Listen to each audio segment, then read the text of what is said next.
யதார்த்தத்துக்கு எதிரான போரில் கற்பனை மட்டுமே ஒரே ஆயுதம். எவ்வளவு அருமையான வாசகம் இது. தினம் தினம் நம்ம போராடிட்டு இருக்க இந்த வாழ்க்கையில ஒரு கற்பனை எண்ணம் அல்லது கதை நம்மள ஆசுவாசப்படுத்தும். இப்ப ஏன் இந்த வாக்கியம்னு தெரிஞ்சுக்கிறதுக்கு முன்னாடி ஒரு சின்ன கதை. எவ்வளவு வயசானாலும் நம்மால கடந்து போக முடியாத ஒரு கதை. ஒரு சின்ன பொண்ணு தன்னோட தோட்டத்துக்கு பின்னாடி தாவி குதிச்சு ஓடுற ஒரு முயலை பின்தொடர்ந்து போறா. அந்த முயல் ஒரு பெரிய மரத்துக்கு அடியில இருக்கிற பொந்துக்குள்ள போயிடுது. அந்த முயலை தேடி போன பொண்ணு அந்த பொந்துக்குள்ள என்ன இருக்குன்னு எட்டி பார்க்க போய் உள்ள விழுந்துடுறா. அந்த முயல் குகைக்குள்ள பார்த்தா நாமெல்லாம் கனவுல கற்பனை செய்ய முடியாத அளவுக்கு ஆச்சரியமான ஒரு உலகம் இருக்கு. அங்க பாக்குறதெல்லாம் ஆச்சரியம், அற்புதம், அதிரடி. இன்னுமா அந்த பொண்ணு பேரை நீங்க கண்டுபிடிக்கல? ஆமாங்க, நம்ம சின்ன வயசுல இப்படி ஒரு வாழ்க்கைய வாழ்ந்து பாத்திர முடியாதான்னு ஏங்குன ஆலிஸோட கதை தான் இது. தர்க்க ரீதியா சொல்லணும்னா அது ஆலிஸோட கதை இல்ல. இது சார்லஸ் லுட்விக் டோட்சனோட கதை. உலக புகழ்பெற்ற எழுத்தாளர், கவிஞர், கணிதவியலாளர், புகைப்படக்காரர், ஆசிரியர், கண்டுபிடிப்பாளர், ஓவியர்னு லிஸ்ட் லென்த்தா போகும். அந்த லூயிஸ் கரோல் என்ற இயற்பெயரை கொண்டவர் தான் சார்லஸ் லுட்விக் டாட்சன். அலீஸுக்கு பிறப்பு கொடுத்த லூயிஸ் பிறந்த தினம் ஜனவரி 27, 1832. நம்ம முதல்ல பார்த்த யதார்த்தத்துக்கு எதிரான போரில் கற்பனை மட்டுமே ஒரே ஆயுதம் என்ற வாசகத்தை கொடுத்தது லூயிஸ் தான். யதார்த்த உலகத்திலிருந்து தப்பிக்கத்தான் இவர் இத்தனை வேலைகளை செஞ்சாரோ அப்படின்னு சந்தேகப்படுற அளவுக்கு கற்பனை உலகத்துல வாழ்ந்தவர். ஒரு கவிஞரால புகைப்படம் எடுக்க முடியுமா? ஒரு புகைப்படக்காரர் கணித மேதையாக முடியுமா? ஒரு கணித மேதை ஓவியராக முடியுமா? ஒரு ஓவியர் கதை எழுத முடியுமா? ஒரு கதாசிரியர் கண்டுபிடிப்பாளராக முடியுமா? அப்படின்னு கேக்குற நமக்கே சோர்வா இருக்கு. ஆனா இது எல்லாமாவும் வாழ்ந்திருக்கிறாரு லூயிஸ் கரோல். 364 நாட்கள் பிறந்த நாள் இல்லாத பரிசுகளை நீங்க பெறும்போது பிறந்த நாள் பரிசுக்கென்று ஒரே ஒரு நாள் மட்டுமே உள்ளது அப்படின்னு சொன்னவருடைய பிறந்த நாள்ல அவரின் வாழ்க்கை சுவாரஸ்யங்களை தெரிஞ்சுக்கிறது நமக்கு ஒரு பரிசு தானே.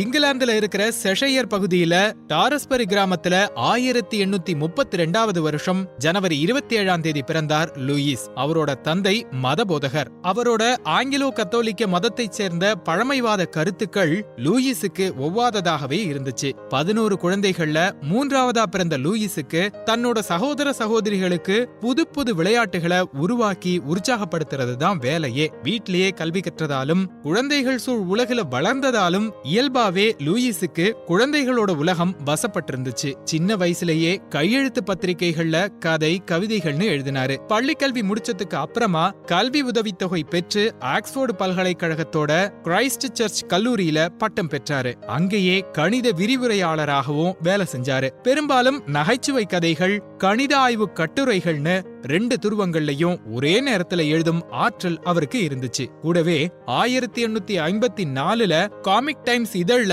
சில குழந்தை நட்சத்திரங்கள் வரைந்தும் பாடல்கள் புனைந்தெழுதியும் இலக்கிய உலகத்துக்குள்ள அடியெடுத்து வச்சாரு. அந்த காலகட்டத்துல தான் சார்லஸ் லுட்விக் டாட்சன் என்ற தன்னுடைய இயற்பெயரை மாத்தி லூயிஸ் கரோல் அப்படின்னு வச்சுக்கிட்டாரு. தேவாலயத்துல பணியாற்றி வந்தபோது ஒரு முறை ஆலிஸ் லிடல் அப்படின்ற 4 வயது குழந்தைய சந்திச்சாரு. அப்போ இருந்து அந்த குழந்தை அவரோட செல்ல குழந்தையாயிடுச்சு. அவளையும் அவளது 2 சகோதரிகளையும் குட்டி படகுல ஏத்திக்கிட்டு ரொம்ப நேரம் ஆத்துல பயணம் செய்வாரு. சளைக்காம அவங்களுக்கு கதை சொல்லிக்கிட்டே இருப்பாரு. சில சமயங்கள்ல தான் சொல்ற கதைகளை படமா வரைஞ்சிட்டே கதையும் சொல்லுவாரு. அப்படி ஒரு நாள் கதை சொல்லிட்டு இருக்கும் போது, என் பேர்ல ஒரு கதை எழுதி கொடுக்கறீங்களா அப்படின்னு ஆலிஸ் லிடல் கேட்டா.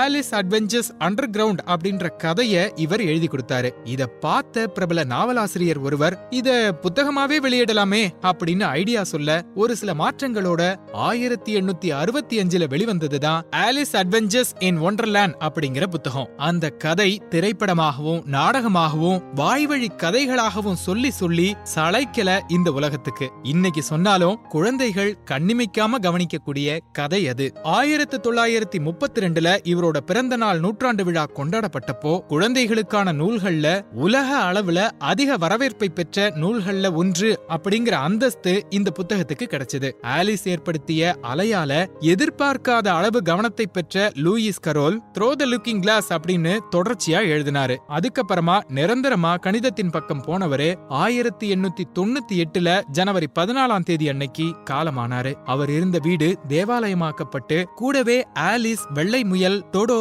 தொப்பித்தலையன் என்று சாகாவரம் பெற்ற அவரோட கதாபாத்திரங்களோட சிலைகளோட குழந்தைகளின் குதூகல பொழுதுபோக்கு பூங்காவாக அது மாற்றப்பட்டுச்சு. உலகத்துல மிக அதிக மொழிகள்ல மொழிபெயர்க்கப்பட்ட நூல் பைபிள்னு சொல்லுவாங்க. ஆனா பைபிளை விட அதிக மொழிகள்ல மொழிபெயர்க்கப்பட்டுள்ளது ஆலிஸோட கதை. அவர் மறைந்தாலும் இன்னும் ஆயிரம் காலத்திற்கு ஆலிஸ் வாழ்ந்து கொண்டுதான் இருப்பார். குழந்தைகள் இலக்கியத்தின் சிறந்த படைப்பாளியாக போற்றப்படும் லூயிஸ் கரோல் 1898 ஜனவரி 14 தன்னுடைய 66வது வயதில் மறைந்தார்.